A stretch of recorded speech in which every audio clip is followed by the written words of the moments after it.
नहीं। महाराज जी, मैं ये पूछना चाहती हूँ कि सातों जन्म में मुझे जो अभी पति सेम वही मिल सकते हैं? नहीं।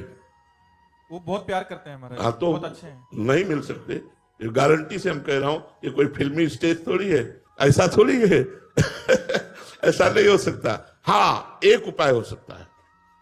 यदि आप भगवान की आराधना करें और भगवान से वर मांगे कि जो मेरे पति हैं ये 7 जन्म तक हमारे पति बने, और वो आशीष दे दे, वरदान दे दे, तो ये संभव हो सकता है, अन्यथा नहीं। क्योंकि दोनों के कर्म अलग अलग हैं, एक कर्म नहीं है दोनों का। दोनों के कर्म अलग अलग हैं, दोनों का प्रारब्ध अलग अलग है, दोनों के संचित अलग अलग हैं। तो इस जन्म में जो पति बना है वो अगले जन्म में पति बने या पुरुष बने बिल्कुल आवश्यक नहीं। जैसे हम एक घटना तुम्हें सुना रहे, एक की पत्नी बड़ी भक्त थी, वो पत्नी पर बहुत प्यार करते थे, पर पत्नी गुरुजी की आज्ञा से चलती थी, पर उनको संतों से कोई प्यार नहीं था, वो पत्नी से प्यार करते थे। तो एक दिन पत्नी ने बहुत प्रेम से उनसे कहा कि हमारी एक बात मानोगे, आप हमारे गुरुजी से दीक्षा ले लीजिए, क्योंकि हम दीक्षित हैं और आप दीक्षा नहीं लिए तो हमारा आपका प्रेम अधूरा।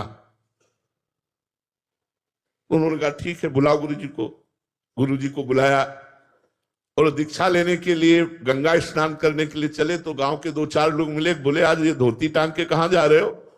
बोले यार पत्नी कह रही दीक्षा ले लो, गुरुजी आ गए तो गंगा से। अरे, और वो धोती लेके वापस आ गए, बोले नहीं लेना मुझे दीक्षा।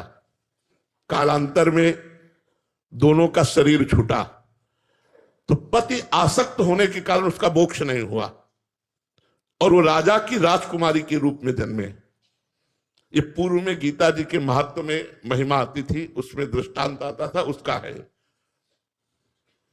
और वो पत्नी के प्यार के कारण जहां वो राजकुमारी जन्मी, वही हथिनी से वो पुत्र के रूप में प्रकट हुआ, हाथी का शावक।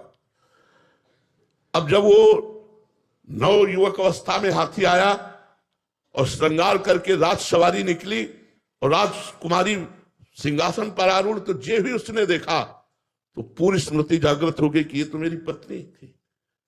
अब ये राजकुमारी और मैं हाथी हूं, कैसे मिलन हो सकता है? वो चुपचाप सहता रहा, क्योंकि कुछ अपनी बात व्यक्त नहीं कर सकता, हाथी रूप में है। अब राजा ने अपनी राजकुमारी का स्वयंवर रचा। जे ही स्वयंवर की घोषणा हुई तो उसने खाना पीना सब छोड़ दिया। वो बहुत ही सुशोभित हाथी के रूप में था। राजा को सूचना पहुंची, राजवैद्यों ने देखा, बोले कोई रोग नहीं। राजकुमारी विज्ञान संपन्न थी।